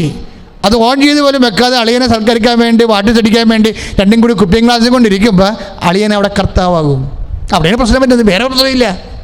ഞായറാഴ്ച കുർബാനയാണ് ഓൺലൈനിൽ. വീട്ടിൽ കുർബാനയുള്ള ഒരു കാലമാണിത്. വീട്ടിൽ കുർബാനയുള്ളൊരു കാലമാണ്. ഇതിനേക്കാൾ നശിച്ചൊരു കാലം വരാനില്ല. കാര്യം കുർബാന വന്ന് സ്വന്തം വീട്ടിലായി കഴിയുമ്പോഴേ അതൊരു വിധിയാണ്. എന്താണ്? കർത്താവ് വീട്ടിൽ വന്നിട്ടോ നമ്മൾക്ക് വേറെയാണ് പ്രാധാന്യമെങ്കിൽ അതാണ് കർത്താവ് നമ്മുടെ. മനസ്സിലായില്ലേ? ഇപ്പം കുഞ്ഞുങ്ങളെ എഴുന്നേൽപ്പിച്ച് കുഞ്ഞുങ്ങളെ കളിപ്പിക്കുന്നുണ്ട് ഞായറാഴ്ച രാവിലെ എഴുന്നേറ്റ്. അപ്പം കുഞ്ഞായി അവിടെ കർത്താവ്. അതാണ് പ്രശ്നം. കുർബാനയുടെ സമയമാണ്. അപ്പം നിങ്ങൾ പറയും അത് ഏതെങ്കിലും കുർബാന, ഹിന്ദുമതം കുർബാന ഓൺലൈനിൽ താത്വികമായിട്ടൊക്കെ സംസാരിക്കും. പക്ഷേ കുർബാന കൂടത്തില്ല നോക്കാൻ സത്യം നിങ്ങൾക്കും ദൈവത്തിനും അറിയാം. ചുമ്മാ ആളെ പറ്റിക്കാൻ വേണ്ടി മനുഷ്യരുടെ കണ്ണിൽ പൊടിയിടാൻ വേണ്ടി കുറേ ഡയലോഗ് അച്ഛനതാണ്. ഒരു കഥയുമില്ല. നിങ്ങൾ ആ ഞായറാഴ്ച കൊച്ചിനെ കളിപ്പിച്ചുകൊണ്ടിരിക്കുകയാണെങ്കിൽ കൊച്ചാണ് അവിടെ കർത്താവായിട്ട് വരുന്നത്. കർത്താക്കന്മാരെ തിരിച്ചറിയണം. യേശു കർത്താവാണെന്ന് പറഞ്ഞൊരു കാര്യമില്ല. നിങ്ങൾ എന്തിന് പ്രാധാന്യം കൊടുക്കുന്നു അതാണ് നിങ്ങളുടെ കർത്താവ്. നിങ്ങൾ എന്തിന് പ്രാധാന്യം കൊടുക്കുന്നു? യേശു അല്ലാതെ വേറെ എന്തിന് പ്രാധാന്യം കൊടുത്താലും അത് കർത്താവായി മാറും. അങ്ങനെ പല കർത്താക്കന്മാരുണ്ടെങ്കിൽ യേശു അപ്പം തന്നെ പിൻവലിയും. ഇത് അറിയാൻ പാടില്ലാത്തതാണ് സംഭവിച്ചതെങ്കിൽ നിങ്ങളിപ്പോൾ തിരുത്തണം, പ്രാർത്ഥിക്കുക. കർത്താവേ, വിശുദ്ധ തോമസ് അപ്പോസ്തലനെ പോലെ, വിശുദ്ധ പൗലോസിനെ പോലെ അങ്ങേ മാത്രം കർത്താവും രക്ഷകനുമായി ഏറ്റുപറഞ്ഞ് ആശ്രയിക്കാനുള്ള കൃപ നൽകണമേ. സ്തുതിക്കട്ടെ. ഹല്ലേലൂയ.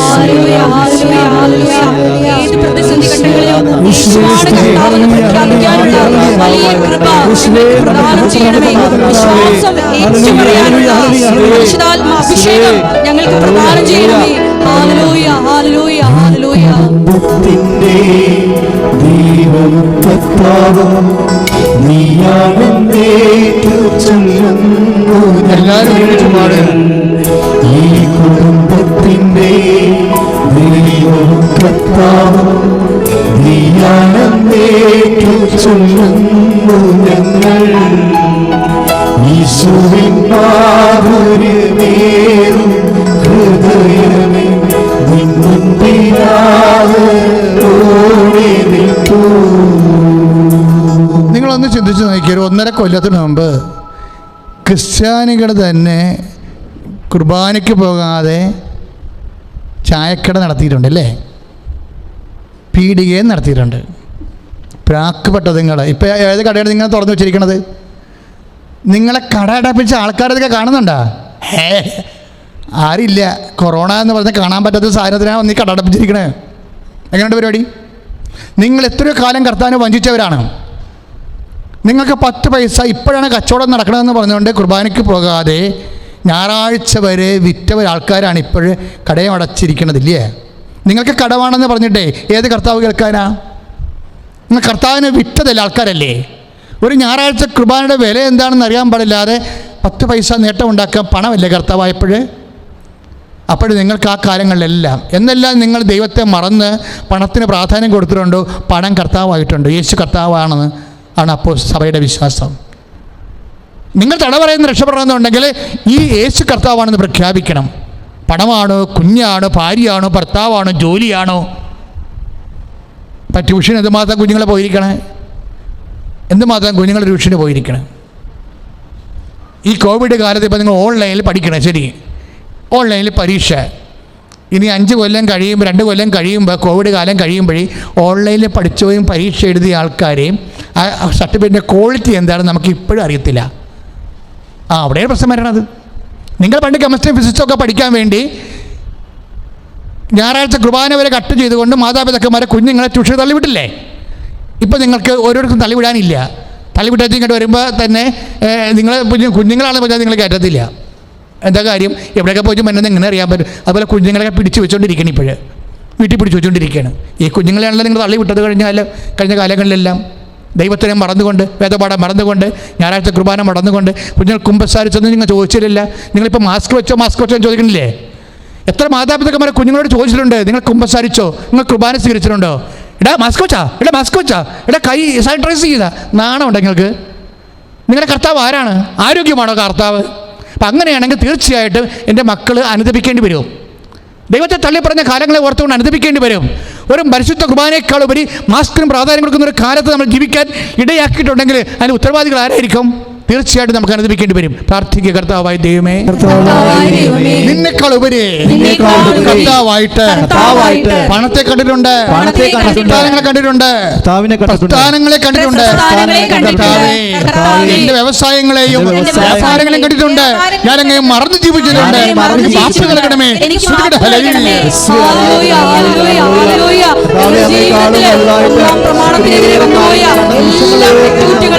ഞങ്ങളിപ്പോൾ മാപ്പ് ചോദിക്കുന്നു.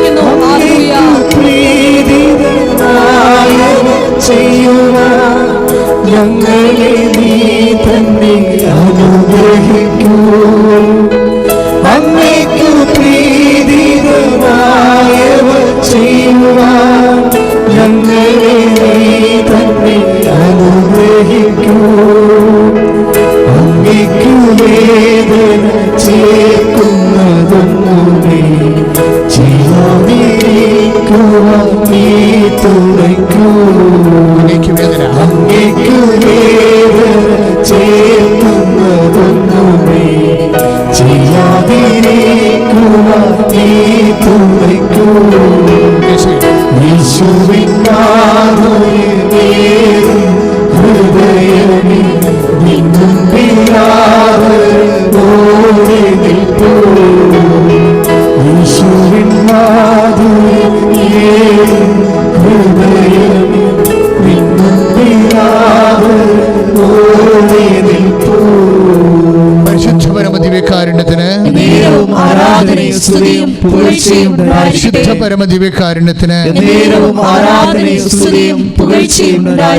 നമ്മുടെ വിഷയം എന്ന് പറയുന്നത് കർത്താവിൻ്റെ വചനങ്ങൾ കഠിനമായി മാറുകയും, അതാണ് നമ്മുടെ വിഷയം.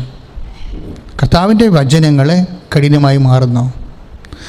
ദൈവത്തിന് ആനുകൂല്യങ്ങൾക്ക് മാത്രം വേണ്ടി അവലംബിക്കുന്നു. കർത്താവിൻ്റെ ആനുകൂല്യങ്ങൾക്ക് വേണ്ടി, അനുഗ്രഹങ്ങൾക്ക് വേണ്ടിയും ദൈവത്തെ അവലംബിക്കുമ്പോഴും കർത്താവിൻ്റെ വചനങ്ങളും നിത്യതയും നമുക്ക് ഒരു വിഷയമല്ലാതായി മാറുന്നുണ്ട്. എന്ന് വെച്ചാൽ വചനത്തോട് നമുക്ക് വരാൻ സാധ്യതയുള്ളൊരു വിഷയം വചനം. നിങ്ങൾ ദൈവത്തിൽ നിന്ന് അകന്നോ അടുത്തോ നിൽക്കുന്നെന്ന് എപ്പോഴറിയാൻ പറ്റും? വലിയ വിശ്വാസിയാകാം, പക്ഷേ ദൈവത്തോട് നമ്മൾ അകന്നോ അടുത്തോ നിൽക്കുന്നുവെന്ന് എപ്പോഴറിയാൻ പറ്റും? അതിൻ്റെ ഒരു അടയാളം കർത്താവിൻ്റെ വചനങ്ങൾ കഠിനമായി തോന്നുന്നതാണ്. കഠിനമായി തോന്നും. പത്രോസാണ് ഇതിൻ്റെ ഒരു ആൾ. ഞാൻ ഈ ദിവസങ്ങളിലൊക്കെ ദുഃഖാന പെരുന്നാളായത് കാരണം തോമസിനെ കുറിച്ചാണ് ചിന്തിച്ചുകൊണ്ടിരുന്നതല്ല, വിശുദ്ധ തോമസ്ലിയെക്കുറിച്ച്. ഞാൻ ഓർത്ത്, നമ്മൾ പറയുന്നതിനേക്കാളും ചിന്തിക്കുന്നതിനേക്കാളും എത്രയോ വലിയൊരു ഇൻറ്റിമസി, എത്രയോ വലിയൊരു ആത്മബന്ധം ഈ സെൻറ്റ് തോമസിന് മറ്റപ്പോസ്റ്റലന്മാരെക്കാൾ ഈശോനോടുണ്ടായിരുന്നു. തോമസാണ് ഇപ്പം ഈ ദൈവത്തിൻ്റെ വചനങ്ങൾ, ഇത് കഠിനമായ വചനങ്ങളെ വളരെ ലഘുവായി അനുഭവിച്ച ആളാണ്. ഈശോ പറഞ്ഞെന്താ? അതായത് കഠിനമായ വചനങ്ങളെ കഠിനമായി അനുഭവിച്ചൊരു കാലം പത്രോസിനുണ്ടായിരുന്നു. കഠിനമായ വചനങ്ങളെ കഠിനമായി അനുഭവിച്ച ഒരു കാലം പത്രോസിനുണ്ടായിരുന്നു. കഠിനമായ വചനങ്ങളെ കഠിനമായി അനുഭവിച്ച കാലം പത്രോസിൻ്റെ ആ കാലത്ത് തന്നെയാണ് കഠിനമായ വചനങ്ങളെ വളരെ ലഘുവായി അനുഭവിച്ച ഒരാളാണ് സെൻറ്റ് തോമസ്. ഇപ്പം സെൻറ്റ് തോമസിൻ്റെ ഒരു വാക്ക് ചില സമയത്തിന് ഓർക്കുകയും, അതായത് സെൻറ്റ് തോമസിന് എത്രയോ വർഷം കഴിഞ്ഞാണ് പൗലോസ് മാനസാന്തരപ്പെട്ടിട്ട് പൗലോസ് വചനം പ്രഘോഷിക്കാൻ തിമോത്തിയുമായിട്ട് ഇറങ്ങുമ്പോഴേ തിമോത്തിക്ക് റിമൈൻഡർ കൊടുക്കുന്നുണ്ട്. തിമോത്തി, പണ്ട് തോമസ് അപ്പോസ്തലൻ പറഞ്ഞൊരു വചനമുണ്ട്, നീ അത് ഓർക്കണമെന്ന് പറയും. കാര്യം ഈ വചനം നീ ഓർക്കണം. ഇപ്പം 2 തിമോത്തി ഇല്ലേ? 2 തിമോത്തി 2:11 ഒരു വചനമില്ലേ? 2 തിമോത്തി 2:11. എന്താ പൗലോസ് പറയണത്? ഈ വചനം നീ ഓർക്കണം. എന്താണ് ഓർക്കണം വെച്ച് കഴിഞ്ഞാൽ അർത്ഥം, ഈ വചനം നേരത്തെ പറയപ്പെട്ട വചനമാണത്. അതൊരു ബിഷപ്പ് എന്ന രീതിയിൽ നീ ഓർക്കണമെന്നാണ് പറയണത് തിമോത്തിയോട്. എന്താണ് ഓർക്കണത്? യേശുവിൻ്റെ കൂടെ മരിച്ചാൽ യേശുവിൻ്റെ കൂടെ ജീവിക്കും. എന്നെ രസമായി വചനം കേൾക്കാൻ. ഇത് യേശുവിൻ്റെ ഈ വചനം നീ ഓർക്കണം. കർത്തൃ ശുശ്രൂഷയ്ക്ക് ഇറങ്ങുന്ന ഒരു വ്യക്തി ഓർക്കേണ്ട വചനം എന്താണ്? 2 തിമോത്തി 2:11. എന്താണ്? ഈ വചനം നീ ഓർക്കണം. എന്ത് വചനമാണ് നീ ഓർക്കണത്? യേശുവിൻ്റെ കൂടെ മരിച്ചാൽ യേശുവിൻ്റെ കൂടെ ജീവിക്കും. ഈ വചനം ആരാണ് ആദ്യം പറഞ്ഞ വസ്തു പറഞ്ഞ? സെൻറ്റ് തോമസിൻ്റെ വചനമാണിത്. തോമസ് ലീഗ പറഞ്ഞ വചനമല്ലേ ഇത്? അന്ന് ലഘുവായി പറഞ്ഞ വചനമാണ്. തോമസ് ലീഗയ്ക്ക് വളരെ ലഘുവായി തോന്നിയൊരു വചനമാണത്. എന്താണ്? യേശുവിൻ്റെ കൂടെ മരിക്കുക എന്നുള്ളത്. ബ്യൂട്ടിഫുള്ളാണ്. അതായത് മരണവും സഹനവും ഒരു ശിഷ്യനെ എന്ന് ലഘുവായി തോന്നണ അന്നാണ് അവൻ യേശുവിനോട് അടുത്തിരിക്കുന്നത്. നമ്മുടെ സബ്ജക്റ്റ് എന്താ? എങ്ങനെയാണ് യേശുവിനെ അകന്നിരിക്കണത്? എങ്ങനെയാണ് യേശുവിനോട് അടുത്ത് നിൽക്കുന്നത്? അപ്പോൾ തൻ്റെ കൂടെ ആയിരിക്കാനെന്ന് പറഞ്ഞ് നമ്മൾ മർക്കോസിൻ്റെ സുവിശേഷം വായിക്കുന്നുണ്ട് 3:17. ഒരു വിശ്വാസിയെ അപ്പോസ്തലനെ തിരഞ്ഞെടുക്കണം എന്തിനാണ്? തൻ്റെ കൂടെ ആയിരിക്കാനാണ്. തൻ്റെ കൂടെ ആയിരിക്കുവാനും സുവിശേഷം പ്രസംഗിക്കുവാനും തനിക്ക് ഇഷ്ടപ്പെട്ടവരെ തൻ്റെ അടുക്കലേക്ക് അവൻ വിളിച്ചു. അല്ലേ 3:17 മർക്കോസിൻ്റെ സുവിശേഷത്തിലെ. അപ്പോൾ തൻ്റെ കൂടെ ആയിരിക്കുക എന്ന് പറഞ്ഞാൽ എങ്ങനെയാണ്?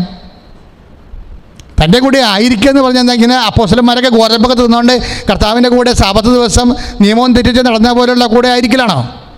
അല്ല. യേശു ക്രിസ്തുവിൻ്റെ കൂടെ ആയിരിക്കുക, കൂടെ അല്ലാതിരിക്കുക എന്ന് വെച്ച് കഴിഞ്ഞാൽ ഒരു സഹന സാഹചര്യങ്ങളിൽ നീ കൈവരിക്കുന്ന നിലപാടാണ് പ്രശ്നം. അത് പനിയായിക്കൊള്ളാം, രോഗമായിക്കൊള്ളാം, ഒരുപക്ഷെ ഉറ്റവരും ഉടയവരും നിന്നെ പിന്തള്ളിയ കാര്യമാകാം, സമൂഹത്തിൽ നിനക്ക് വിലയില്ലാത്ത രീതി മറ്റുള്ളവരെല്ലാം കൊത്തുകോഴിയെപ്പോലെ നിന്നെ ഒറ്റപ്പെടുന്ന കാലം, what ever may be the cause, what is your position, were is your position, നിൻ്റെ കുരിശ് എന്ത് തന്നെയായാലും നീ കർത്താവിൻ്റെ കൂടെയാണോ? മനുഷ്യന്മാരുടെയൊക്കെ സ്വഭാവം അറിയാമല്ലോ. അവർ അന്നടക്കുന്നതിന് അപ്പനെന്ന് പറഞ്ഞ പോലെ അപ്പോഴപ്പോൾ ഉള്ള കാര്യം അപ്പനാ, അത് കഴിയുമ്പോൾ അവർ കൈ ഒഴിയും. പക്ഷേ എന്ത് സഹന സാഹചര്യം വന്നാലും തോമസ് അല്ലേ എന്ന് പറഞ്ഞത് 11:28 ശ്രദ്ധിക്കട്ടെ മക്കളെ. യേശു സ്വസ്ഥ യേശുവേ നന്ദി, യേശുവേ സ്തുതി, യേശുവേ ആരാധന, ആരാധന, ആരാധന, ആരാധന. Hallelujah, hallelujah, hallelujah. മഹത്വം, മഹത്വം. ആരാധന, ആരാധന. Hallelujah, hallelujah, hallelujah.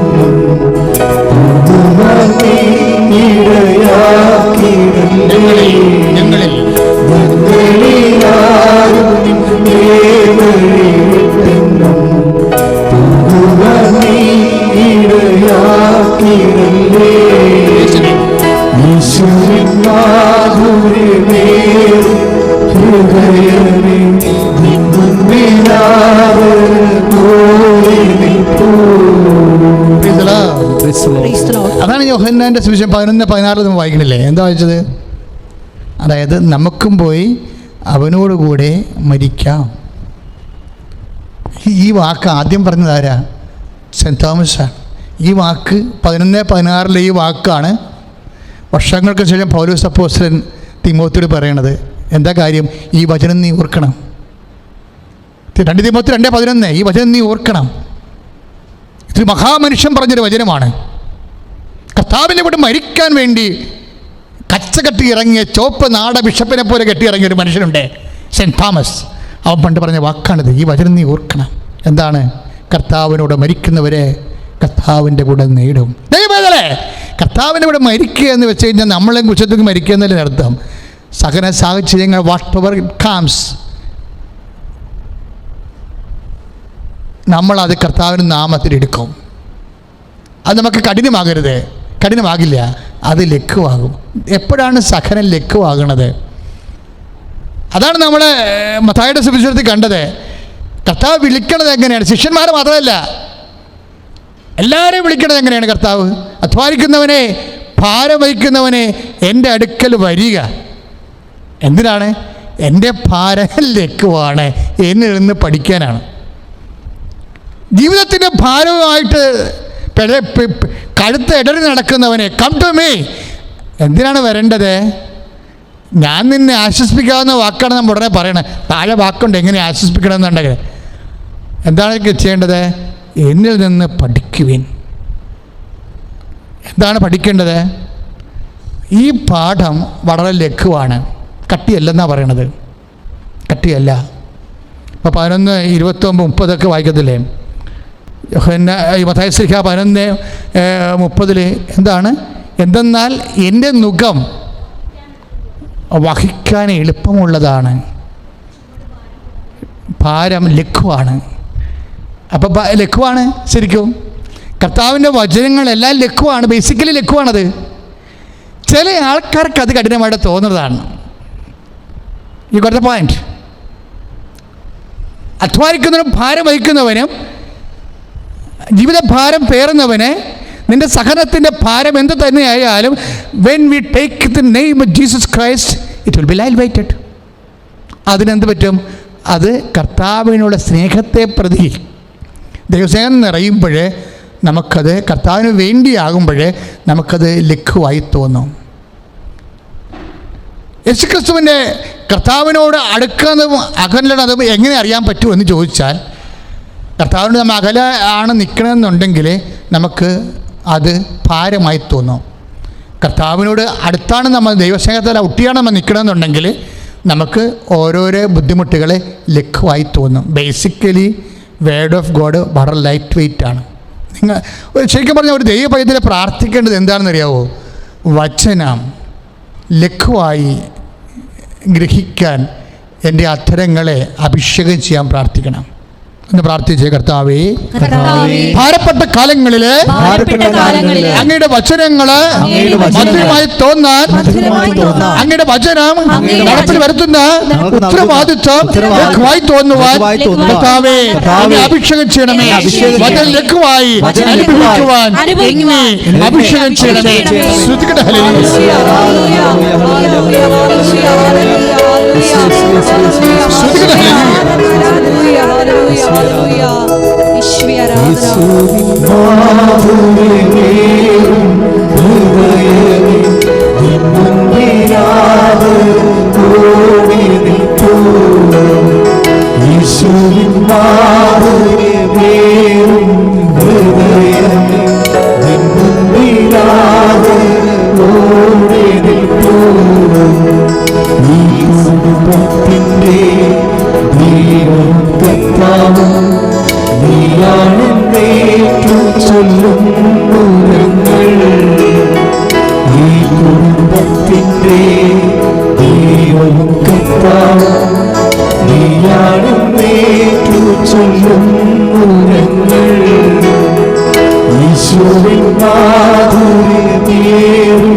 പരിശുദ്ധ പരമദിവ്യകാരുണ്യത്തിന്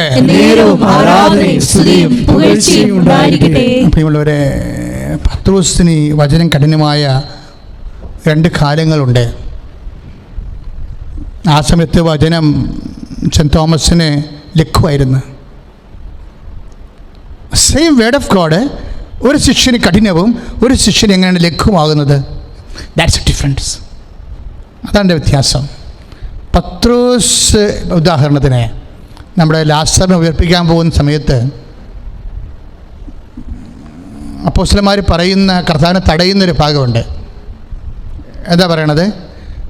കർത്താവ് ലാസറിനെ ഉയർപ്പിക്കാൻ പോകുന്നു, അല്ലെങ്കിൽ ലാസറിൻ്റെ അടുത്തേക്ക് പോകുന്നുവെന്ന് മനസ്സിലാക്കിയപ്പോൾ അപ്പോസ്തലന്മാർ പറഞ്ഞത് എന്താണ്? ഇപ്പോൾ തന്നെ അവർ നിന്നെ കല്ലെറിയാൻ കാത്തിരിക്കുകയാണ്. ഇപ്പോൾ തന്നെ അവർ നിന്നെ കല്ലെറിയാൻ കാത്തു നിൽക്കുകയാണ്. എന്നിട്ട് നമ്മൾ അങ്ങോട്ട് പോവുകയാണ്. അപ്പോൾ അത് ക്ലേശകാലമാണത്.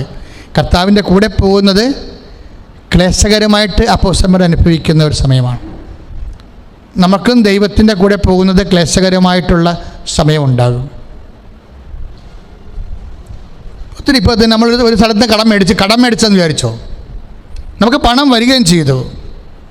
അപ്പോൾ നമുക്ക് ഫ്രിഡ്ജ് മേടിക്കണം, TV മേടിക്കണം, അല്ലെങ്കിൽ അത് വലുതാക്കണം, അതിൻ്റെ ഇഞ്ച് കൂട്ടണം. അപ്പോൾ കടക്കാരോട് നമ്മൾ എന്ത് പറയും? അടുത്ത പ്രാവശ്യം പെൻഷൻ വരുമ്പോൾ തരാമെന്ന് പറയും. കള്ളത്തരല്ലേ അത്?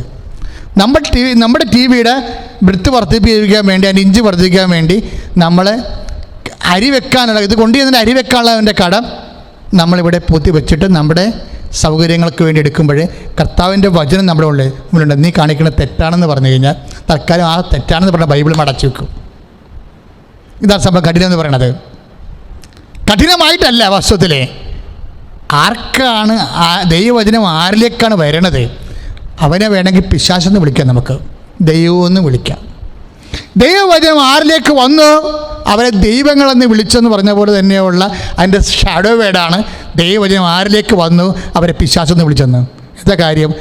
ദൈവവചനം സ്വീകരിക്കാനുള്ള വ്യക്തിയുടെ റിസെപ്റ്റിവിറ്റിയാണ് പ്രോബ്ലം. വചനത്തിനല്ല പ്രശ്നം. വചനം ആര് സ്വീകരിക്കുന്നു അതാണ് വിഷയം. വചനത്തിനല്ല പ്രശ്നം. വചനം ബേസിക്കൽ ലഘുവാണ്. പക്ഷെ വചനത്തോട് മൽപ്പിടുത്തം നടത്തുന്നവർ, മല്ലടിക്കുന്നവർക്ക് വചനം കഠിനമാണ്. ഇപ്പോൾ യോഹന്നാൻ 6:60 വായിച്ചാൽ നമ്മൾ എന്ത് പറയും? യോഹന്നാൻ 6:60 ഈ വചനം കഠിനമാണ്. കർത്താവ് പറഞ്ഞ് എൻ്റെ ശരീരം ഭക്ഷിച്ചില്ലെങ്കിൽ നിങ്ങൾ മരിക്കുമെന്ന് പറയുമ്പോൾ കർത്താവിനോട് അടുപ്പമില്ലാത്തവർ അകന്ന ശിഷ്യന്മാർ പറയും ഈ വചനം കഠിനമാണ്. അത് തെറ്റല്ലേ? ഈ വചനം കഠിനമാണ് എന്ന് പറയുമ്പോഴേ ആ വചനം പറയുന്നവൻ പറയുന്നു ഈ വചനം ലഘുവാണെന്ന്. അതിനെങ്ങനെ കഠിനമാണ്? ഇപ്പം യോഹന്നാൻ 6:60 നമ്മൾ വായിക്കുന്നു ഈ വചനം കഠിനമാണ്. പക്ഷേ ആ വചനം പറഞ്ഞിരിക്കുന്ന കർത്താവ് പറയണത് 11:30 മത്തായിയുടെ സുവിശേഷത്തിൽ എന്താ പറയണത്? ഈ വചനം ലഘുവാണ്. അപ്പം എന്താ പ്രശ്നം? വചനം ബേസിക്കലായിട്ട് ലഘുവാണ്. ചിലർക്കത് കഠിനമായി തോന്നുന്നത് അവരുടെ റിസെപ്റ്റിവിറ്റിയുടെ പ്രശ്നമാണ്. ദൈവവേദനേ ദൈവത്തിൻ്റെ അടുത്ത് എങ്ങനെ അകലെ എങ്ങനെയെന്ന് ചോദിച്ചു കഴിഞ്ഞാൽ കർത്താവിൻ്റെ വചനം എപ്പോഴാണ് നമുക്ക് ലഘുവായിട്ട് തോന്നുന്നത് അപ്പോൾ നമ്മൾ കർത്താവിൻ്റെ അടുത്തായിരിക്കും. കർത്താവിൻ്റെ വചനം എപ്പോഴാണ് നമുക്ക് ഹാർഡായിട്ട് തോന്നുന്നത് അപ്പോൾ നമ്മൾ ദൈവത്തിൻ്റെ അകലെയായിരിക്കും. പ്രാർത്ഥിക്കുക, കർത്താവായ ദൈവമേ, അങ്ങയുടെ വചനങ്ങളെ മരണം വരെ ലഘുവായി തോന്നി നടപ്പിൽ വരുത്തുവാൻ എനിക്ക് അഭിഷേകം നൽകണമേ, എന്നെ അനുഗ്രഹിക്കണമേ.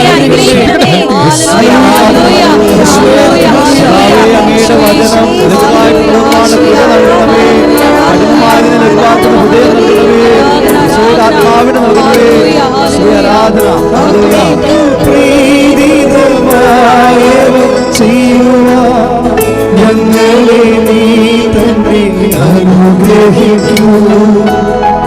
നന്മയ്ക്കു പ്രീതിതമായവ ചെയ്യുവാൻ ഞങ്ങളെ നീ തന്നെ അനുഗ്രഹിക്കൂ. അങ്ങേക്കു വേദന ചേർക്കുന്നതൊന്നുമേ ചെയ്യാതിരിക്കുവാൻ നീ തുണയ്ക്കൂ. അങ്ങേക്കു വേദന ചേർക്കുന്നതൊന്നുമേ ചെയ്യാതിരിക്കുവാൻ നീ തുണയ്ക്കൂ. യേശുവിൻ മാധുര്യമേറും ഹൃദയമേ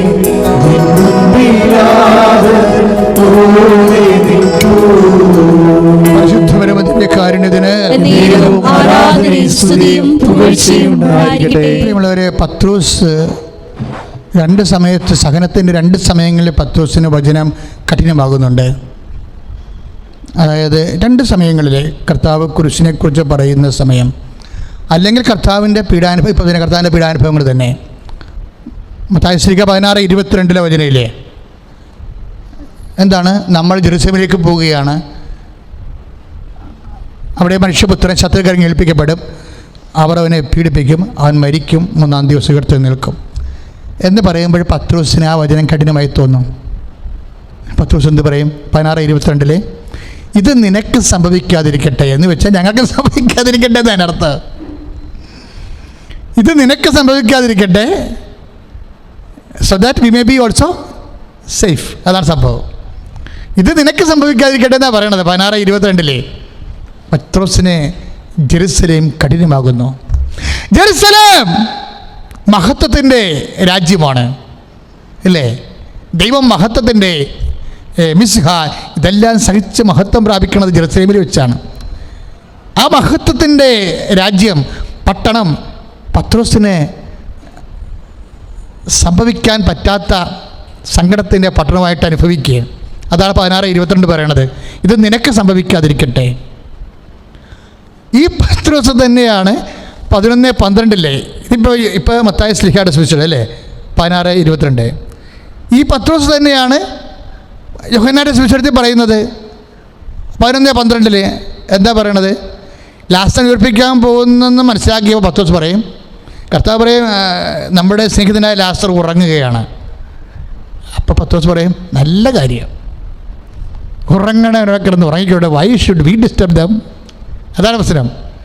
ഉറങ്ങണവൻ അവിടെ കിടന്ന് ഉറങ്ങിട്ടെ, അവൻ ഉറങ്ങി എഴുന്നേറ്റ് സുഖം പ്രാപിച്ചോളും, നമുക്ക് അങ്ങോട്ട് പോകണം, ഒരു പ്രശ്നവുമില്ല. Y should we disturb dum? നമ്മൾ എന്തിനാണ് ഉറങ്ങണവരെ ശല്യപ്പെടുത്തുന്നത്?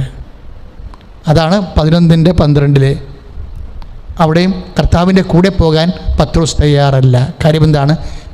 ജീവിതാനുഭവങ്ങൾ കഠിനമായി വരുന്നു. അപ്പോൾ പത്രോസിന് പല കാലങ്ങളിലും വചനം കഠിനമായിട്ടുണ്ട്. അന്ന് സെൻറ് തോമസിന് വചനം ലഘുവായിരുന്നു. അവിടെയാണ് പ്രശ്നം പറയണത്.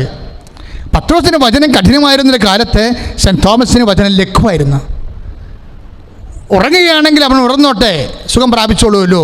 വി ഷുഡ് ഡിസ്റ്റർബ് ദം എന്ന് പറഞ്ഞുകൊണ്ട് പിൻകാലിട്ടിച്ച് നിൽക്കുന്ന വചനം കഠിനമായ ഒരു കാലത്ത് സെൻറ്റ് തോമസിന് ആ വചനം ലഘുവായിരുന്നു.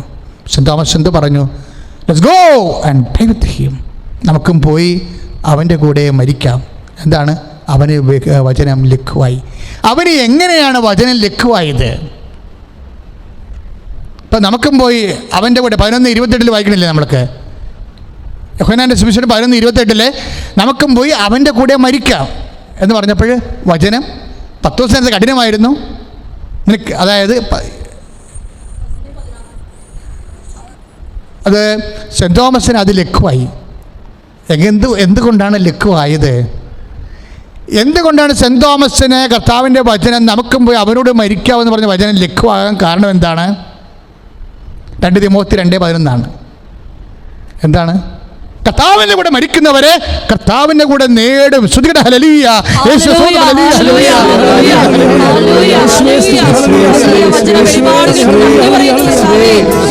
അവനോടുകൂടി ജീവിച്ച് അവനോടുകൂടി മരിക്കുവാനുള്ള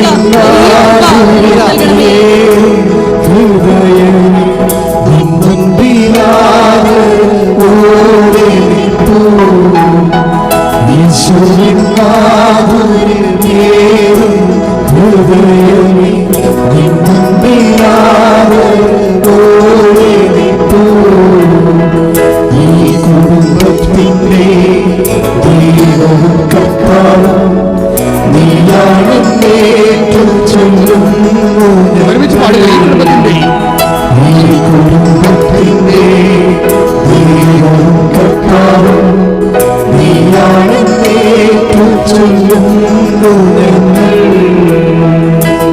പരിശുദ്ധ പരമദിവ്യകാരുണ്യത്തിന്.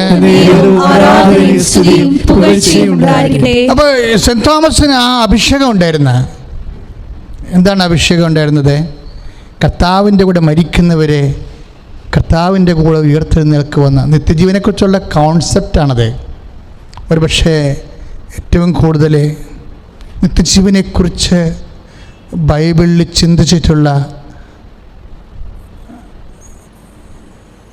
First among the equals. നമ്മൾ ഫസ്റ്റ് അമംഗ് ദ ഈക്വൽസ് എന്ന് ശരിക്കും പറഞ്ഞാൽ ഫസ്റ്റ് പോപ്പിനെ കുറിച്ചാണ് പറയണത് സഭയിൽ, അല്ലേ? പത്രോസിനെ കുറിച്ച്, തുല്യന്മാരിൽ ആദ്യത്തേവൻ. പക്ഷേ ചില കോൺസെപ്റ്റ് ബേസ് സെൻറ്റ് തോമസ് ആണ് ഫസ്റ്റ് അമംഗ് ദ ഈക്വൽ. തുല്യന്മാരിൽ പ്രത്യേകിച്ച് നിത്യതയെക്കുറിച്ചുള്ള കോൺസെപ്റ്റില്ലേ. ഇപ്പം നമുക്കും പോയി അവനോട് മരിക്കാമെന്ന് പറഞ്ഞില്ലേ? അപ്പം തിമോത്തി എന്താ പറയണത്? ഈ വചനം മറക്കരുതേ. പൗലോസ് പറയും തിമോത്തിയോട്, ഈ വചനം മറക്കരുത്, നമുക്കും പോയി അവനോട് മരിക്കാമെന്ന് വചനം മറക്കരുത്. എന്താ കാരണം? അതിൽ നിത്യജീവനുണ്ട്. നിങ്ങൾ ദൈവവചനം അന്വേഷിക്കുന്നു, അതിൽ നിത്യജീവനുണ്ടെന്ന് നിങ്ങൾക്കറിയാം. പരിസയരോട് കർത്താവ് പറഞ്ഞ വാക്കാണിത്. ദൈവവചനത്തിലെ മനുഷ്യൻ എന്താണ് അന്വേഷിക്കുന്നത്? കഞ്ഞി, കാപ്പി, കല്യാണം, കുഞ്ഞുങ്ങൾ, നോൺസെൻസ്. പിന്നെന്താണ് അന്വേഷിക്കണത്? എന്താണ്?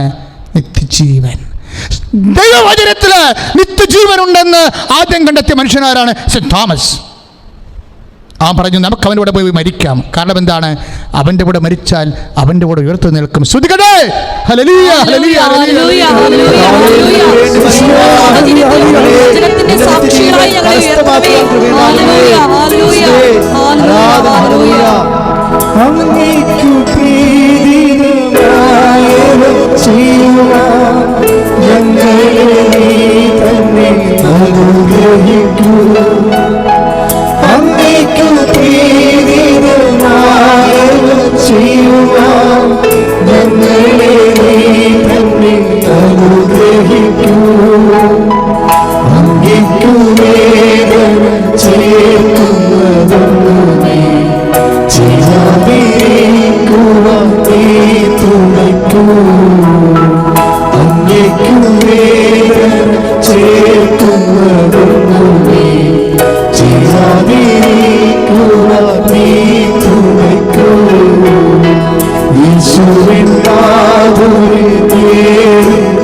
മക്കളെ, നിത്യജീവനെ കുറിച്ച് ഏറ്റവും കൂടുതൽ വെളിപാട് ലഭിച്ച ഒരാളാണ് സെൻറ്റ് തോമസ്.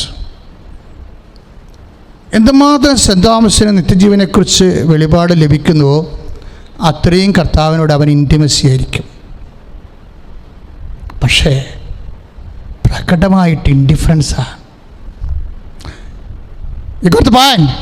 മനസ്സിലായോ? എന്തുമാത്രം ഒരു വ്യക്തി യേശുക്രിസ്തുവിനെ നിത്യജീവന് വേണ്ടി മാത്രം അന്വേഷിക്കുന്നുവോ, is the most intimate man and most intimate woman. അവളാണ് കർത്താവിനോട് ഏറ്റവും ഇൻറ്റിമസി ഉള്ള ആൾ. അവനാണ് കർത്താവിനോട് ഏറ്റവും ഇൻറ്റിമസി ഉള്ള ആൾ. പക്ഷേ നമ്മുടെ ജീവിതാനുഭവങ്ങളിൽ ദൈവം നമ്മളോട് മോസ്റ്റ് ഇൻഡിഫറൻ്റ് ആയിരിക്കും. This is Saint Thomas experience. എന്താണ്? ഏറ്റവും കൂടുതൽ ഇൻറ്റിമസി ഉണ്ടായിരുന്ന ആളാണ്. Let us go and die with him. അവനോട് മരിക്കാമെന്നല്ലേ പറഞ്ഞത്? അപ്പം എന്തൊരു ഇൻറ്റിമസി ആയിരിക്കും. അവൻ ഇല്ലെങ്കിൽ പിന്നെ നമ്മൾ നിന്നിട്ട് കാര്യമില്ല എന്ന് പറയുന്നൊരു വശമാണതല്ലേ. അവനുണ്ടെങ്കിൽ നമ്മളുണ്ട്, അവനില്ലെങ്കിൽ നമ്മളില്ല. അവന് വേണ്ടി മാത്രം ജീവിക്കുന്ന ഒരു മനുഷ്യനാണ്. നമുക്കും വേണ്ടി നമുക്ക് പോയി അവൻ്റെ കൂടെ മരിക്കാം. ഇൻറ്റിമസിയാണ് ഇപ്പോൾ സംഭവം. കർത്താവിനെ ഇട്ടിട്ട് ഒരു സ്വന്തം നിലനിൽപ്പ് അവനൊരിക്കലും ഉദ്ദേശിച്ചിട്ടില്ല. ഇന്ന് സ്വന്തം നിലനിൽപ്പിന് വേണ്ടിയാണ് കർത്താവിനെ പലരും ആശ്രയിക്കുന്നത്. സത്യമാണ്. May be A tragic truth, ഒരു ദുരന്ത സത്യമാണ്. എന്താണ്? സ്വന്തം നിലനിൽപ്പ് സേഫാക്കാൻ വേണ്ടി മാത്രം കർത്താവിനെ അവലംബിക്കുന്നവരെ. സെൻറ് തോമസ് പറഞ്ഞ് അവനില്ലെങ്കിൽ എനിക്കൊരു നിലനിൽപ്പ് അവനെ വേറിട്ട് വേണ്ട എന്ന് പറഞ്ഞ ഒരാളാണ്. That is plan. ആ ഒരു നിലപാടാണത്. ആ ഒരു നിലപാടാണ്. അവനില്ലെങ്കിൽ എനിക്ക് അവനില്ലാത്തൊരു നിലനിൽപ്പ് വേണ്ട. ഞാൻ നിലനിൽക്കുന്നത് അവന് വേണ്ടിയാണ്. That's intimacy. ഈ ഇൻറ്റിമസി ഇത്രയും ഉണ്ടായിരുന്ന മനുഷ്യൻ എന്താണ്? അവൻ്റെ കൂടെ സഹിച്ചാൽ മരിച്ചാൽ അവൻ്റെ കൂടെ നേടുവന്ന നിത്യജീവന് വേണ്ടിയാണ് അവൻ്റെ കൂടെ കൂടിയിരിക്കുന്നത് സെൻറ് തോമസ്. അതുകൊണ്ട് പണ്ടൊരിക്കൽ ചോദിച്ചേ, കർത്താവേ അപ്പോൾ വഴി ഞങ്ങൾക്ക് കാണിച്ച് തരണമേ, വഴി ഞങ്ങൾക്ക് കാണിച്ചു തരണമേ. Every time that man was after the eternal life. വഴി ഞങ്ങൾക്ക് കാണിച്ചത്. നിൻ്റെ കൂടെ കൂടിയത് അപ്പം വർദ്ധിപ്പിച്ചപ്പോൾ ബാക്കി കഷ്ണം കഴിക്കാനല്ല. നിൻ്റെ കൂടെ കൂടിയത് കാനായി വെള്ളം വീഞ്ഞാക്കിയപ്പോൾ അതിന് ഒരു ഗ്ലാസ് കഴിക്കാനല്ല, വഴി കാണാൻ വേണ്ടിയാണ്. എൻ്റെ പ്രശ്നം അതാണ്. Jesus, I have no way, I am not seeing anyway. എൻ്റെ വഴി ഞാൻ കാണുന്നില്ല എൻ്റെ ജീവിതത്തിൽ. അപ്പോൾ ഈശോ പറഞ്ഞു, Thomas, that's a categorical and correct question. Man mind it. I am the way, the truth and life. നിൻ്റെ ചോദ്യമാണ്, ആരും ചോദിക്കാത്ത ചോദ്യം. അപ്പോസ്തലന്മാരെല്ലാവരും അന്വേഷിക്കണമെന്ന് ഞാൻ ആഗ്രഹിച്ചുകൊണ്ട് അതിനുവേണ്ടി രക്തം ചിന്തായിരിക്കുന്ന ചോദ്യമാണ് തോമസ് നീ ചോദിച്ചത്. എന്താണ്? Where is the way? അപ്പോൾ ഈശോ പറഞ്ഞു, mind it, I am the way. തോമസിന് അതാണ് വേണ്ടിയിരുന്നത്.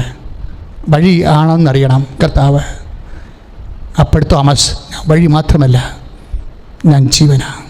തോമസ്, ഞാൻ ജീവൻ മാത്രമല്ല, ഞാൻ സത്യവുമാണ്. I am the way, the truth and life. സ്തുതിക്കട്ടെ, ഹല്ലേലൂയ. സ്തുതിക്കട്ടെ, ഹല്ലേലൂയ, ഹല്ലേലൂയ. Hallelujah, hallelujah. യേശുവേ നന്ദി, യേശുവേ നന്ദി. വഴിയും സത്യവും ജീവനുമായ അങ്ങയെ ഞങ്ങൾ ആരാധിക്കുന്നു. Hallelujah, hallelujah, hallelujah, hallelujah, hallelujah. മഹത്വം, മഹത്വം. നിൻ സമാധാനം ശാന്തിയും എന്നെന്നും ഈ കുടുംബത്തിൽ ചൊരിഞ്ഞിടണം. നിൻ സമാധാനം ശാന്തിയും എന്നെന്നും ഈ കുടുംബത്തിൽ ചൊരിഞ്ഞിടണം. നിന്നിലാലും നിന്നെ വഴിവിട്ടെന്നും ഇടയാക്കിടേ. നിന്നിലാലും നിന്നെ വഴിവിട്ടെന്നും ഇടയാക്കിടേ. യേശുവിൻ മാധുര്യം ഹൃദയമേ നിന്നിലാതെ ഓടി നിൽക്കൂ. പരിശുദ്ധ പരമ ദിവ്യകാരുണ്യത്തിന് ആരാധനയും സ്തുതിയും പുകഴ്ചയും ഉണ്ടായിരിക്കട്ടെ. 14:5 യോഹന്നാൻ്റെ സുവിശേഷം. ഞാൻ പോകുന്നിടത്തേക്കുള്ള വഴി നിങ്ങൾക്കറിയാം. തോമസ് പറഞ്ഞു, കർത്താവേ, where are you going? നീ എവിടേക്ക് പോകുന്നു എന്ന് ഞങ്ങൾക്കറിഞ്ഞുകൂടാ. പിന്നെ വഴി ഞങ്ങൾ എങ്ങനെ അറിയും? പക്ഷെ പറഞ്ഞു, ഞാനാണ് വഴി. He was always seeking the eternal life in Jesus. കർത്താവിലെ അവൻ അന്വേഷിച്ചത് ഈ ഭൂമിയിലുള്ള ജീവിതമല്ല, കർത്താവിൽ അവൻ അന്വേഷിച്ചത് നിത്യതയാണ്. നിത്യത എന്ന് നീ കർത്താവിൻ്റെ വചനത്തിൽ അന്വേഷിക്കുന്നുവോ, that time onwards കർത്താവിൻ്റെ വചനങ്ങൾ നിനക്ക് ലഘുവായി മാറും. അങ്ങനെയാണ് കഠിനവും ലഘുവും ഉണ്ടാകുന്നത്. എന്നാണ് കർത്താവിൻ്റെ വചനങ്ങളിൽ നീ നിത്യത അന്വേഷിക്കുന്നത്? എന്നാണ് കർത്താവിൻ്റെ വചനങ്ങളിൽ നീ ഭൗമികമായ കാര്യങ്ങൾ അന്വേഷിക്കാത്തത്? അന്ന് കർത്താവിൻ്റെ വചനങ്ങൾ നിനക്ക് ലഘുവായി മാറും. ഈ ഭൂമിയുടെ കാര്യങ്ങൾ മാത്രമാണ് നീ കർത്താവിൻ്റെ വചനം അന്വേഷിക്കുന്നുണ്ടെങ്കിൽ it will be hard forever. നിനക്കത് ഇന്ന് ഹാർഡായിരിക്കും. എന്താ കാരണം? ഈ ജീവിതത്തിന് വേണ്ടി മാത്രമാണ് നിങ്ങൾ യേശു ക്രിസ്തുവിലെ പ്രത്യാശ അർപ്പിക്കുന്നെങ്കിൽ 1 കൊരിന്ത്യർ 15:19 എന്താണ്? നിങ്ങളെല്ലാ മനുഷ്യരെക്കാൾ ഹതഭാഗ്യരാണ്. ആരാണ് ഹതഭാഗ്യരെ? കർത്താവിൻ്റെ വചനങ്ങൾ ആർക്കാണോ ഹാർഡായിട്ട് തോന്നുന്നത്, കർത്താവിൻ്റെ വചനങ്ങളിലൂടെ ആരാണോ നിത്യജീവൻ അന്വേഷിക്കാത്തത്, ഈ ജീവിതം മാത്രം അന്വേഷിക്കുന്നത്, for them that is hard, അവർക്കാണത് ഹാർഡ്. പ്രാർത്ഥിക്കുക, കർത്താവായ ദൈവമേ, ഈ ജീവിതത്തിന് വേണ്ടി മാത്രമല്ലാതെ നിത്യതയ്ക്ക് വേണ്ടി അങ്ങയുടെ വചനങ്ങളിലെ തിരഞ്ഞുകൊണ്ട് അങ്ങയുടെ വചനങ്ങളെ ലഘുവാക്കുവാൻ എന്നെ തോമസിനെ പോലെ അഭിഷേകം ചെയ്യണമേ.